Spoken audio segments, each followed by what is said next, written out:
it's this weird thing of adults. It's this high school sports, especially I think, but also college, is this weird space where adults can act totally crazy, whether they're coaches on the sideline or in the stands, totally inappropriately, and we just accept it. And often in the past have celebrated it again with people like Bob Knight and Coach K.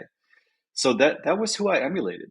And I went 10 and 13. I just stayed there 1 year and then was hired by the University of Mississippi to help train teachers. Went 10 and 13. So, around 500, not a total failure, but the season was a total failure because I didn't build any relationships. I coached the way I thought people should coach on TV.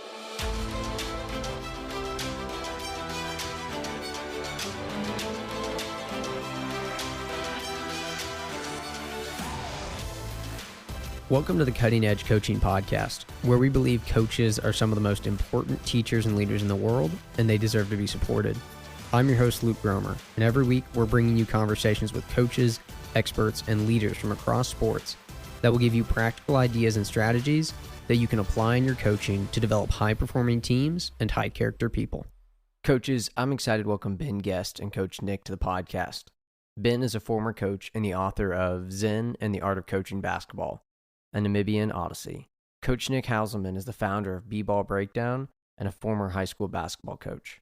In this conversation, we talk about Ben and Nick's journeys of transformation as coaches, simple strategies that you can use to change how you coach, incorporating mindfulness, and more. If you enjoy the episode and want to grab a copy of the free podcast notes, just go to cuttingedgecoach.com/podcast or click the link in the show details to download a detailed PDF of free notes from this episode of the podcast or any episode. And coaches, I'm excited to announce a new online workshop I'm hosting with Doug Lemov, Film for Coaches. It's a 90-minute interactive online workshop where we're going to dive into how to use film effectively to increase the learning and development of your players and teams. The workshop will include presentations, video examples of film sessions, a Q&A, and more. There's only 40 spots available, and over half of them are already filled. So go to filmforcoaches.com or click the link in the show details to learn more or register before it fills up. Now to my conversation with Ben and Nick. Enjoy the episode. Coaches, really excited to welcome Coach Nick Hauselman and Ben Guest to the podcast today. We're going to talk about Ben's journey in coaching as well as just some larger issues and topics around coaching. So Ben, I would actually just love if we could start there. You authored a book called Zen and the Art of Coaching Basketball, really about your transformation as a coach. And so I'd love if just for a few minutes you could share a little bit about that with the audience. Sure, 100%. Thanks for having me on and enjoying to talk. I always enjoy talking coaching and teaching and learning. So I was in my mid-20s when I got my first head coaching job, public high school in Mississippi outside of Jackson. And I'd been influenced by people like Bob Knight and Coach K, going to clinics that they ran. And their coaching is a style that I've now come to call, actually through conversation with Coach Nick, trauma coaching, which is I'm just going to belittle you. I'm going to coach from a place of anger and rage and fear. It's all driven by fear and insecurity. And that's the way a lot of people grew up being coached. And that's the way a lot of people became coaches because they see all this anger and rage and cursing. And it's this weird thing of adults. It's this high school sports, especially I think, but also college, is this weird space where adults can act totally crazy, whether they're coaches on the sideline or in the stands, totally inappropriately. And we just accept it. And often in the past have celebrated it again with people like Bob Knight and Coach K. So that was who I emulated. And, I went 10 and 13. I just stayed there 1 year and then was hired by the University of Mississippi to help train teachers. Went 10 and 13. So, around 500, not a total failure, but the season was a total failure because I didn't build any relationships. I coached the way I thought people should coach on TV. And then when I left, I didn't anticipate ever going back to coaching. And then in my late 30s, I was now living overseas in Namibia in Southern Africa. And there was a high school boys team that needed a coach. And I said, why not? And started coaching them. And I decided at this point, I'd changed as a person. I'd gotten into meditation. I got my PhD in education, focusing on how people learn. Read works by people like Doug Lemov, who, Luke, I know you're a big fan of, and did it totally differently. And long story short, I focused much more on relationships and much less on winning. And when I stopped focusing on winning, I started winning more than I ever had. Luke, let me ask Yeah. you a question. Yeah, How old please. were you when you started coaching? 21. Okay. So Yeah. what was the Well, I biggest difference? coached a little bit maybe in high school and or like through college, some different summer camps. Like I was very much involved in sports and coaching, maybe not officially, but in some different avenues, like through camps, even throughout high school and through college as well. What was the biggest difference between what you thought coaching would be and what it actually is? It's a good question. I guess I should start and say this. I did not experience trauma coaching, as you called it. I experienced Good. really awesome coaches. Like I'm incredibly fortunate. Like the reason I'm coaching is because of the positive impact that people had on my life that were coaches. No, they weren't perfect coaches, and I can look back on my journey and reflect, like these guys didn't quite get it yet, or maybe they had some of these, um, yeah, kind of blind spots as well. But I guess the thing I don't know. There's so much to coaching that isn't like on the court. And yes, the relationships, but also just like the logistical managing part of it, whether it's like Let parent me stop you right there. communication, all that What stuff. what what percent of coaching is on the court? I'd say it depends on your setting. I'd say within a school where you're practicing every day with a team, junior high or high school, I'd say I'd probably give it like 25 to 30%, right? And then the rest is the logistics, the planning. I like if you're doing it right, I'd say that probably you're having somewhere 20-25% like of your time is focused on planning, reflecting on those practices, Right, some of those things, right. and then a lot of the other logistics that go along with it. So the way I'd answer that question for me is, I'm saying on the court meaning the game. Like Sure. how important what I'm doing, how important, what percentage of that, the importance of coaching in game? And I'd say 5%, maybe. Like Mm. 95% of coaching is what happens outside the actual game. Those are just my initial thoughts. Yeah, no, I get what you're saying there. And yeah, I would agree that the actual game itself is this small sliver that Hmm. is the only part people are judging, but is again, like you said, the small sliver of what is actually occurring. And but it's Right. often the only measure of success that people are using. Again, like you said, when it's just this small sliver. Nick, So the cool thing is, tell us your thoughts. Oh, go ahead, Ben. well, I was going to say the cool thing is, I published my book, Zen and the Art of Coaching Basketball, and started finding all these great positive coaches out there, and then just meeting people through Twitter, and that's how I met Coach Nick, who is a genius when it comes to pretty much all aspects of the game, and that's how we connected initially. Was just talking about um, why we get coaching so often, why we get it so wrong. Yeah. Yeah. Coach Nick, tell me your thoughts in response to what Ben shared and what we just talked about.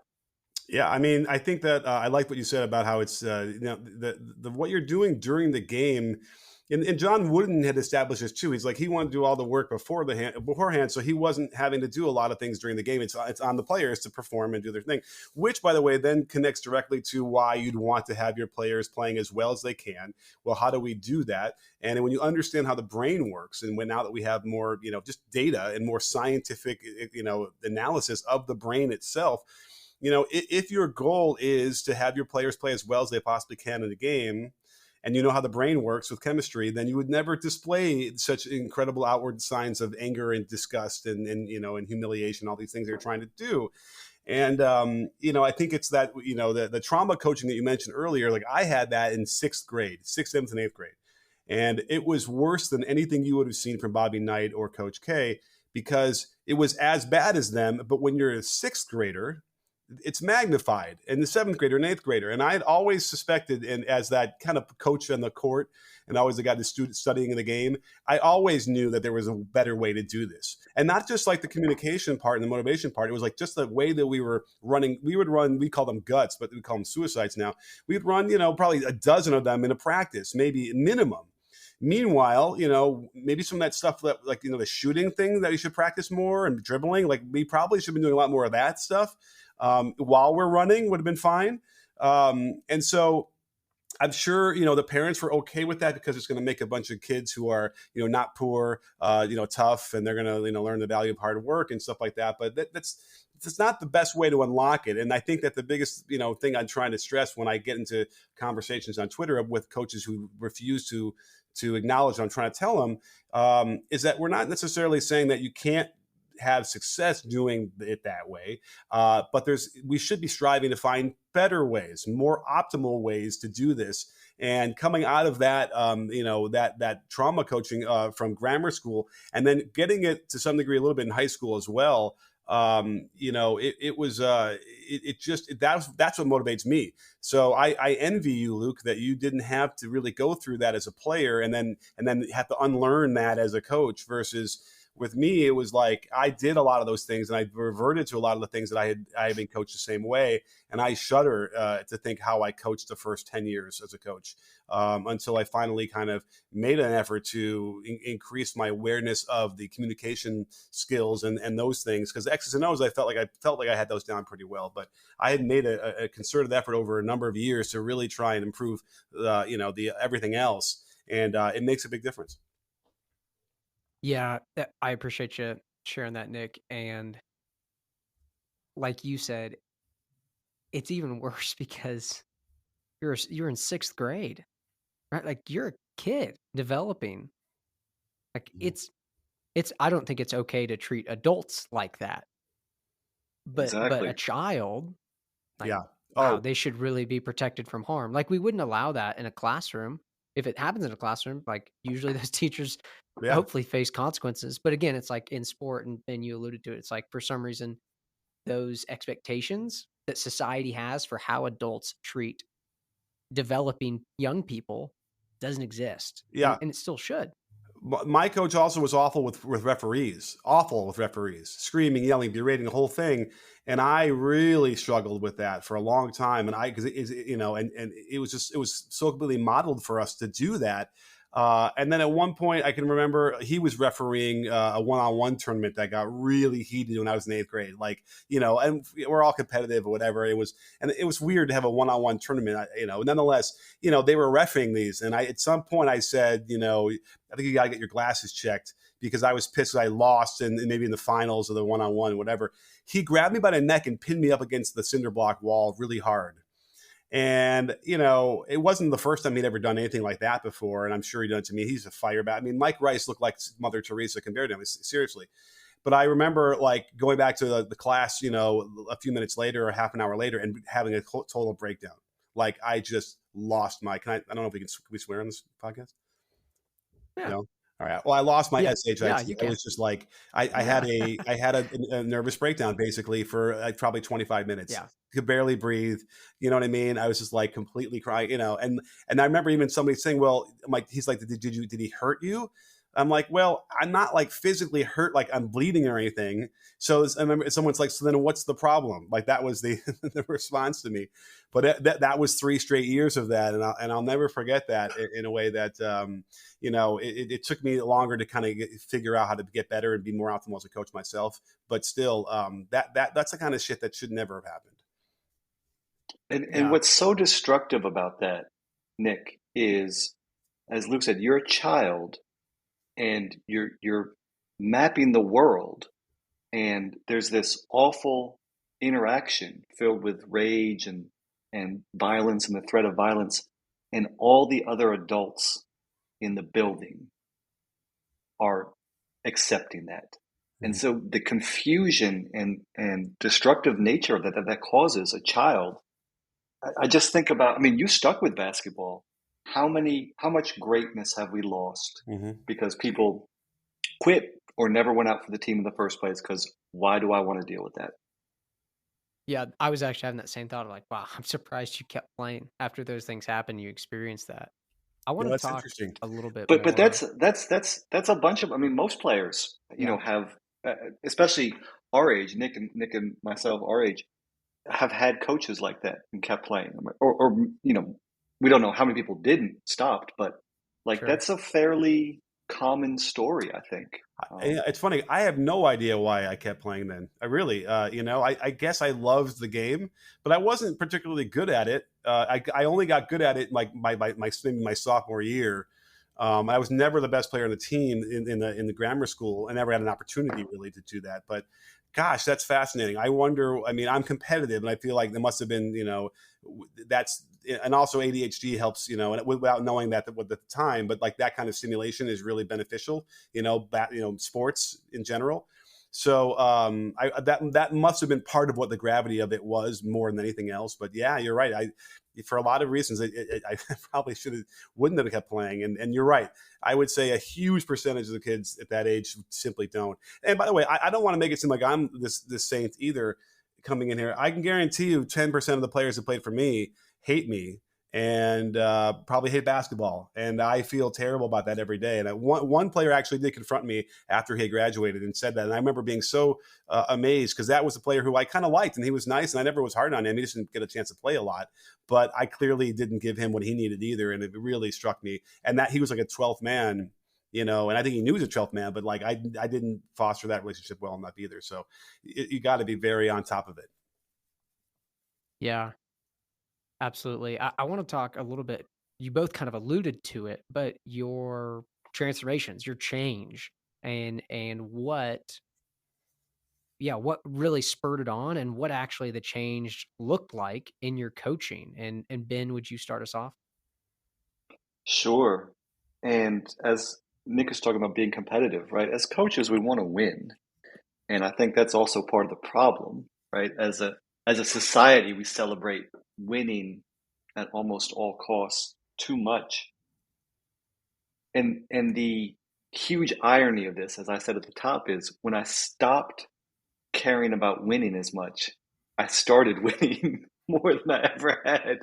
So it's this weird thing of even if you're incentive, even if you're just a caveman coach and you want to win, being a kind human being, recognizing that we're all imperfect, making imperfect decisions. And in the best situation, it's my job as a coach to help my players be a little bit better as players and people. And it's their job to help me be a little bit better as a coach and as a person, that we're all connected. It translates into a greater chance of winning on the court. Because as Nick is exactly right, we perform at our best in any domain when we feel a combination of prepared and relaxed. That's flow state. I'm prepared for this challenge and I'm relaxed. I can handle it. And all too often as coaches, we focus on preparation, but we do not focus on, hey, it's just a game. Let's relax. And so I felt my biggest job on game day, going back to how much of what we do is coaching the game, my biggest job was just to lower the stress and excitement levels. And so the number one transformational thing for me in life as an adult was meditation. I started meditation in 2012, age of 37. And from there, everything flowed from that because now you're more mindful of your thoughts and emotions. And over time, you become less reactive. Um, so that was the foundation of it. What that looks like in day-to-day coaching basketball. And also I want to give a shout out to my man Phil Jackson. Phil Jackson he's the opposite of Bob Knight and Coach K, right? He was this other inspiration for me. So I sort of had these two different inspirations, people like Bob Knight, people like Phil Jackson, and came to realize Phil Jackson's way is correct. And so what does that look like coaching day to day? It means we start practice with 10 minutes of meditation, like literally sitting on the court. And so I'm coaching in Namibia and it's an outdoor court connected to a school hostel, a boarding school. And you can imagine, and Namibia is like 20 years behind the times in terms of feminism and so forth. So you can imagine like teenage boys sitting at center court in a circle, meditating. The laughter from the rest of the kids, either hanging out around the court or in the hostel, looking at the dorm, looking out over us. It was a huge ask. And it wasn't until we had our first game we won. We had our second game against a big rival that was the best team in the league. We won. And then we went undefeated in the regular season.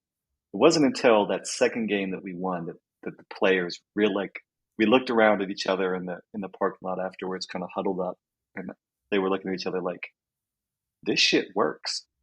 So meditation is the big one, and then we can go into more about learning, but a lot of it is just doing skills without a ball. Then it's overloading, working multiple skills at once. Nick is the mad fucking genius of all this stuff. Wish I'd met him 10 years ago. But the number one thing is meditation, being mindful of our thoughts, being good teammates, positive communication, always high-fiving. That was a rule. You always, when you finish a late, you always had to high-five. Just stuff like that, that isn't X's and O's. Yeah. That's really good. Thanks for sharing that. Nick, what about you? Some response to what Ben shared, and or just a little bit about your change as a coach, what that actually looked like practically when you started to shift.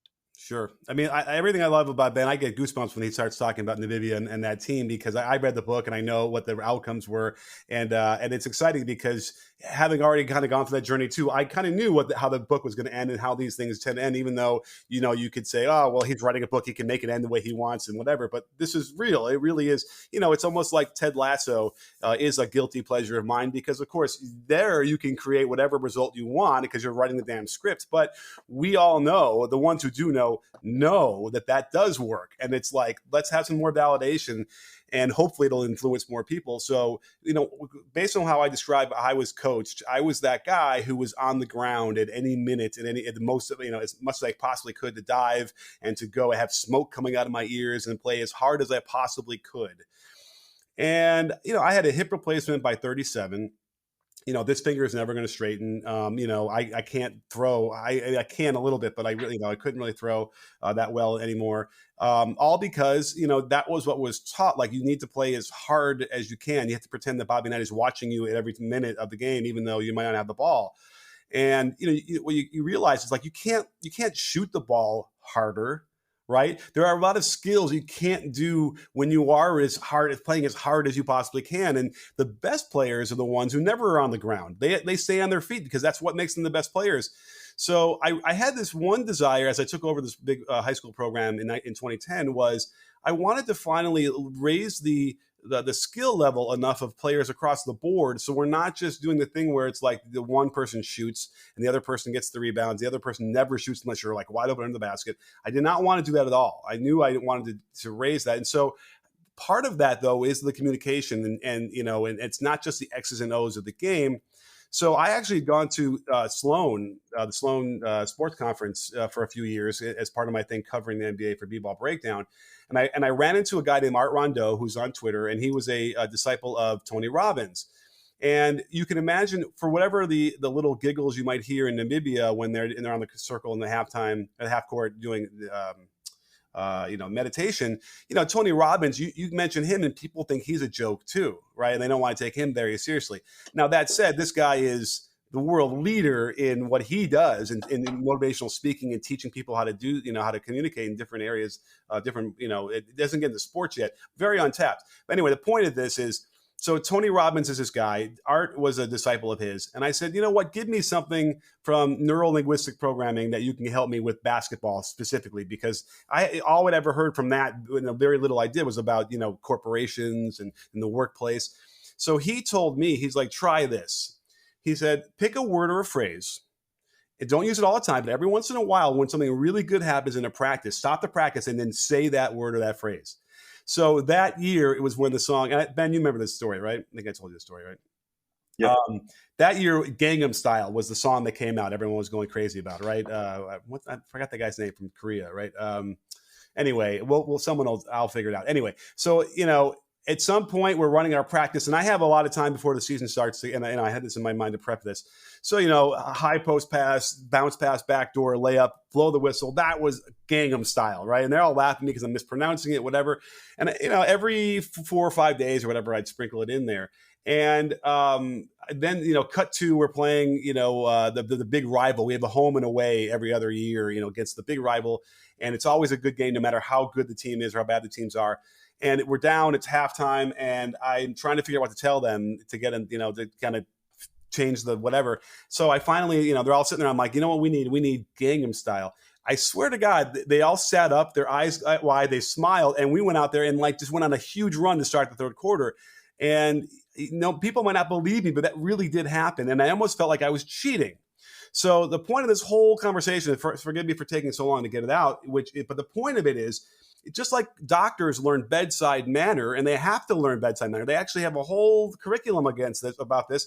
Coaches do not have this. You can learn these. It no longer has to be, Phil Jackson is great at it because he's just the kind of person he is. No, we can learn concrete techniques that will help you get better, help your teammates, your players play better, and motivate them better, communicate with them better, without having to just sort of rely on this fact that, I'm a spiritual guy, so I can just do that naturally. No, we can all learn these things. And then chip away at the things that we know that are really suboptimal, and then players will play better. I love it. Hey, Luke, I love that story from Coach Nick, and that reminds me. Let me give you just a couple of quick hits, because we've kind of gone deep into the meta philosophy of all this. But I know a lot of coaches are like, okay, but what can I do tomorrow? I mean, obviously, you could start meditating and Gangnam Style that, but what are some other things? And the way that I think about my coaching style is anti-coaching, because during the game, it looks like I'm doing nothing. The coaching happens outside the game. So what does that mean in reality? It means when I call a timeout, I don't do anything. I let the players huddle up and I let the players discuss. Now, obviously, you can't just start that tomorrow. You have to build up that skill set, just like Nick is saying, bedside manner for a coach. So it started with, okay, initially, we're going to be in a huddle, and Seppo's our captain. So I'm going to say, Seppo, what are you seeing out there? And then from there, it's like, okay, Seppo, I'm going to call a timeout, and I'm going to expect you to have something to say. And from there, after a period of weeks and months, it's call a timeout. I don't move. I let the captain run the timeout. And a lot of times, for the first half of the timeout, I just want the guys sitting there breathing, like not necessarily meditating, but just catch your breath and so forth. At halftime, I'd walk to half court, or I'd walk to the side of the court, and I would just stand there for about 5 minutes, literally stand there like this, just thinking about what I'd just seen and what are the 5 or so adjustments we need to make. From that 5 adjustments, I'd say, which are the 3 most important? From those 3 adjustments, I'd say, what's the one single most important adjustment we need to make? And I would go back to the huddle. The guys have been sitting for 5 or 10 minutes now. They can chill. And I would just say the one single adjustment over and over again. And then I would ask the guys to repeat it. Box out, box out, box out, box out. That's it. One adjustment repeated multiple times. As coaches, we get so deep and we want to see 8 different things. The human brain can barely remember 3 different things.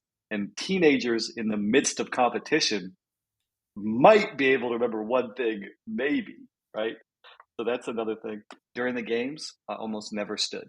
Just sat there watching what's happening. I might take a note or 2 or think about things. But other than that, when the game starts, 95% of my coaching's done. When the 4th quarter starts, 99% of my coaching is done. I'll just keep a few timeouts for the end of the quarter in case we need to, make an adjustment here or there. But other than that, like the work we've done should have happened in practice off the court. And now I just have the best seat in the house. The problem with all this, Luke, is so now a new coach gets hired in Fayetteville, Arkansas, or Jackson, Mississippi, or where Santa Monica, California. And if you're new to the community and you're untested, this shit looks so weird and so different that you have to sort of survive long enough for it to work. And that's what holds people back. There are a couple coaches I can think of in the NBA that once or twice have had team-led huddles. Steve Kerr, Greg Popovich, Phil Jackson. Those are all multiple championship winning coaches. If Mike Brown tries that with the Kings, he's going to get killed on talk radio. He let the team run their own huddle. He called the timeout and didn't speak. So, and that's at the highest level, right? So there are all these forces that people like Coach Nick and yourself are pushing against and moving the ball a little bit in this progressive, toward this progressive destination. But there's still all this retrograde stuff we have to deal with. I'm going to throw this in there. So I think for too long, the way players are, they're conditioned to be very passive. They have to sit there and stand at attention, look at the coach in the eye, and then just listen. And what I've been doing a lot more of, and this is sort of rooted in what Ben is talking about, and Alan Keane and Mark Bennett in England have developed a whole system of this, of coaching style, where what I've developed is like, you call a timeout, they sit down, and you say to them, talk to me. You tell me what's happening, and you probably, when I get down on a knee, and you're lower than them, so they're looking, they're not looking up at you, they're looking more down at you. But that again, what you mentioned, Ben, is it takes a lot of training to train players to find a voice. I'm working with an AAU program now every Saturday, and after every drill, just about, I stop it and I say, okay, talk to me. You give me feedback about what you're discovering about these drills and how you've improved, whatever. It's like pulling teeth. They don't have vocabulary. They don't have a voice. They don't know how to express themselves. And this is, 11, 12, 13-year-olds. So I've been slowly, patiently trying to train them to be able to speak, because I guarantee you every other coach has been, shut up, listen to me. You can't talk. You don't say anything. I know all the answers. And that's the other thing, which, of course, conservatives or whoever might out there might freak out about this notion. You can't let the inmates talk. They can't run the asylum. But in reality, when you train those people, the players, to recognize situations and be able to speak to each other. Because remember, these coaches coach this way. Shut up, you get it. And then what do they get mad about? They get mad because the team doesn't talk on defense, right? Like that. They not only do they get mad at that, that's the number one thing they get mad at, right? You're not communicating out there. You're not talking. Well, you're not giving them any skills to do that at all. My favorite part about being a player was if I threw a pass away, like in a practice, every once in a while, maybe very infrequently, I could actually very quickly say to the guy, hey, I thought you were going to do this. And he goes, oh, I was going to go there. Great. Slap hands. The next time doesn't happen. But that never gets to happen. And I used to force that to happen when I was coaching stuff like that. Or if I ever saw a player get mad at another guy for not cutting, whatever, I'd stop the practice and be like, okay, let's just reenact that scene a different way. And, and I try to make it a little bit funny, because you got to, these people, I keep saying that these players are, they're competitive, they're angry in the moment, whatever. But a lot of times you got to just give them the words and give them the opportunity to speak on their own. And it just goes a long way to being a better coach. And it's frightening that we still have to, I'm battling that battle every week. Yeah. Well, and this is what came to my mind. And Nick, I think maybe this will serve you as you're working with those players every Saturday. Is I think one of the reasons that I think more and more coaches recognize the importance of asking questions and trying to get feedback from their athletes. But asking questions is actually a fairly high level skill, to ask questions well, to ensure that, one, everyone actually thinks, and two, everyone's accountable to actually share. And again, this is a lot of stuff, one, from my teacher education, but then also lots of stuff that Doug Lemov has shared around it. He calls them MOPS, means of participation. And so one of the things that will happen in most coaches' practices is they ask a question and just one or two hands go up consistently to answer the question, or one or two kids that feel competent and comfortable share all the answers. And the issue with that is that, one, I don't really know where everyone is at. And two, there may be other guys that have great things to share, girls that have great things to share, but they're not sharing them. And so a few of the ones that I've used and try to use consistently, and it kind of takes breaking some of your own bad habits often as a teacher and coach, and the way you ask questions, is the first one is having them turn and talk to each other. Hey, I have this question. Here it is. Actually, don't shout out the answer. I want groups of 2 and 3, discuss this for 30 seconds.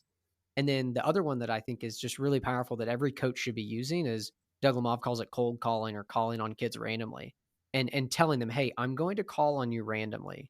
And here's why. It's not as a gotcha.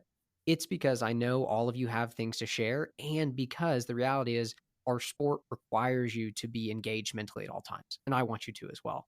And then after they turn and talk to each other, they come back and you say, Johnny, what did you say? What did you guys discuss? And just creating an environment where actually players discuss, and then they're accountable to potentially answer, like, super transformative in actually getting feedback from them if we're serious about it, if we want to have the kind of environment where they're actually all learning and growing, and it's not just us dictating and directing everything. Yeah, well, the guys in Hey, England, Luke. they even do a thing where they have the players grade them after every practice. Can you imagine American coaches accepting the players giving them a grade after every practice? I mean, there's, the ego is fragile. I shudder to think about, oh my God, would I really want to do that? I guarantee you now I would. But like when I was a young coach, I would never have wanted to get that kind of feedback. But guess what? How could that possibly be bad if you realize that certain things are working or not? Here's the challenge with that, though. Often our athletes have these misconceptions and societal perceptions of what coaching is that the rest of society has. And so, like, I've got 5th graders right now that I'm coaching. I have one kid on my team I've been coaching in 4th grade and 5th grade. Both years, like, I'll have conversations. I'll ask him for feedback. Hey, anything you feel like we could do better at? Anything you think I could do better at?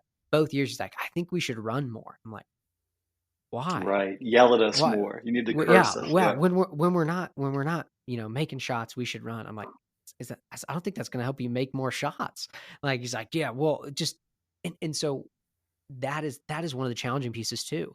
Even if you are a coach, like, I want feedback, and I want to know how my players are perceiving my coaching, and not even getting into, everyone else, how they're perceiving it. But your players, sometimes our players give us this feedback that's still inundated with these larger kind of societal trends and beliefs about what coaching actually is. Like you said, for most coaches, if you're to do it a different way, people think you're crazy or just not doing anything. Right.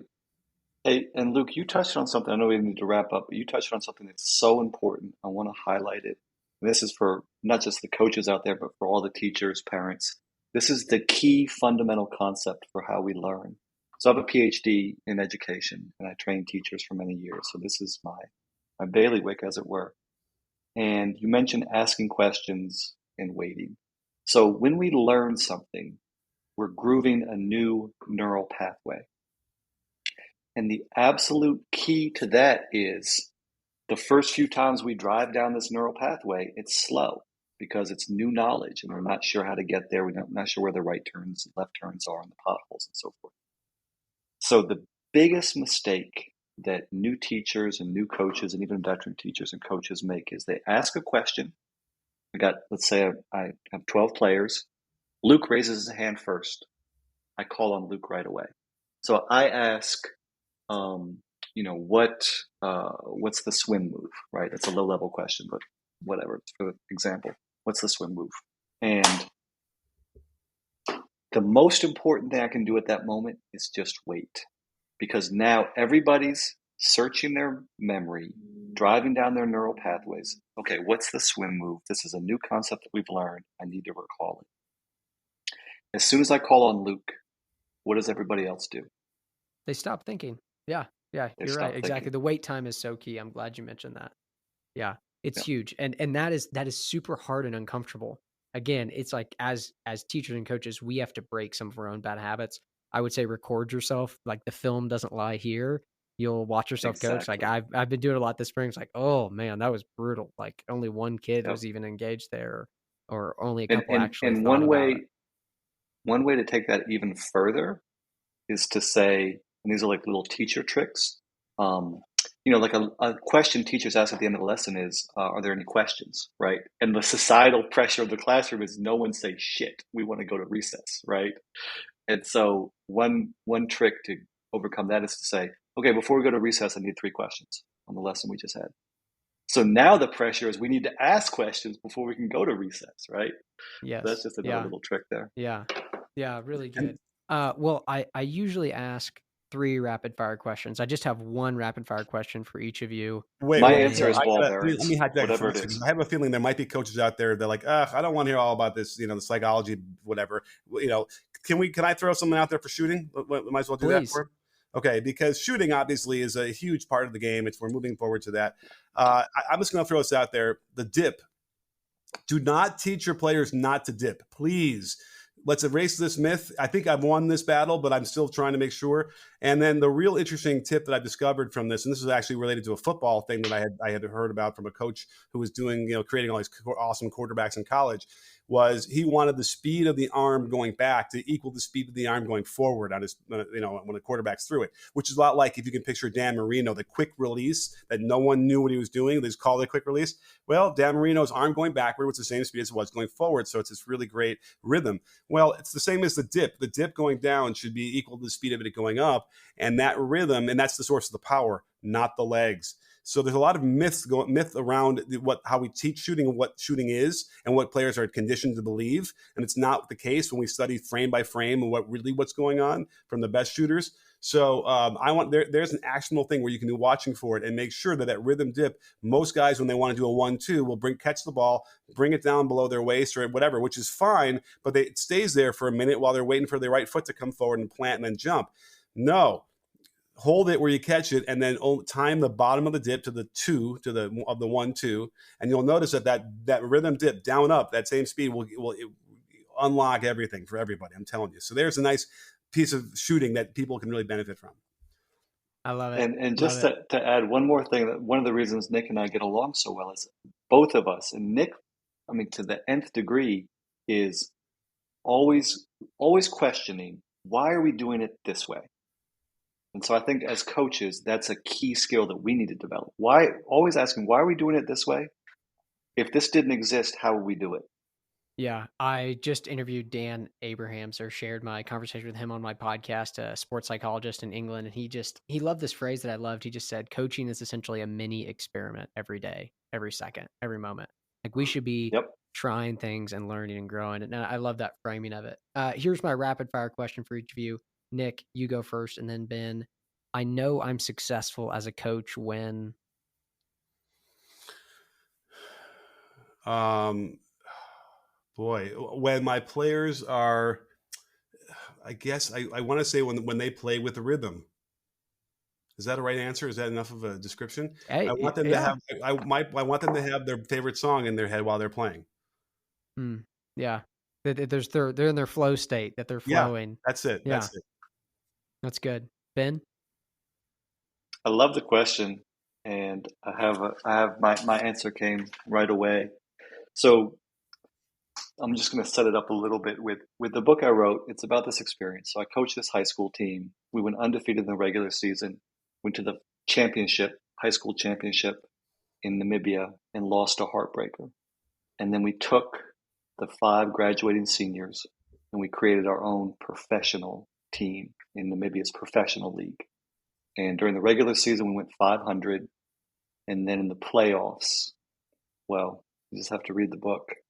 But the moment that was the ultimate success for me as a coach is years later when one of my players called me, and he is now a superstar in this league, and he's giving back by coaching a high school team. And he said, Coach, could you come down and help me with a few things at practice? And so I went down there, and his name's Jack. And watching Jack run the same drills that he used to run when I was coaching him, and encouraging in a positive manner, positive communication, interaction, everybody high five. And again, I mentioned, Namibia is sort of 20 years behind when it comes to feminism. There was one girl on the team. It was all boys and one girl. And just that, right, seeing that.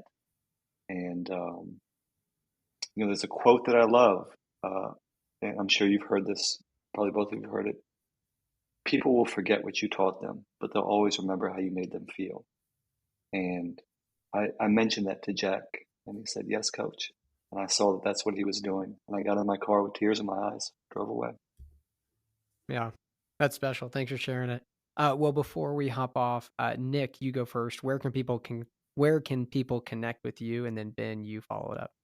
Well, the main hub is YouTube, BBall Breakdown. Just type in BBall, then it'll autofill for you. And then obviously Twitter, you can reach me because I usually respond to most people to the detriment of my health. And then, I'm everywhere else. So it's, it's TikTok, it's Snapchat, it's wherever, it's BBall Breakdown. So just look that up. You'll find me. Awesome. Ben? Yeah, so I have a newsletter slash podcast. My family nickname is Benbo, Benbo. So you can find that at benbo.substack.com. That's benbo.substack.com. Especially if you're interested in self-publishing, I do a lot of stuff around how to plan, write, edit, market, publish, market your book. And then my Twitter feed is bguest. So just Bguest, like a house guest, bguest. And sometimes Nick and I'll post stuff and answer the random folks that comment. Well, I love it. Nick, Ben, really, really appreciate your time. Thanks for being honest about your journeys and sharing with coaches today. Our pleasure. Thank you, Luke. It's a pleasure, and keep doing what you're doing.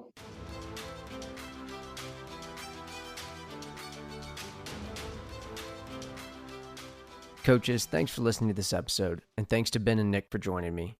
As always, if you enjoyed this episode and you want a copy of the free podcast notes, go to cuttingedgecoach.com/podcast or click the link in the show details to download a free PDF of notes. And don't forget to check out filmforcoaches.com to learn more or register for the upcoming online workshop I'm hosting with Doug Lemov. We're going to help coaches take their use of film to the next level. Sponsor limited, so grab yours today. That's filmforcoaches.com. Thanks for listening to the podcast.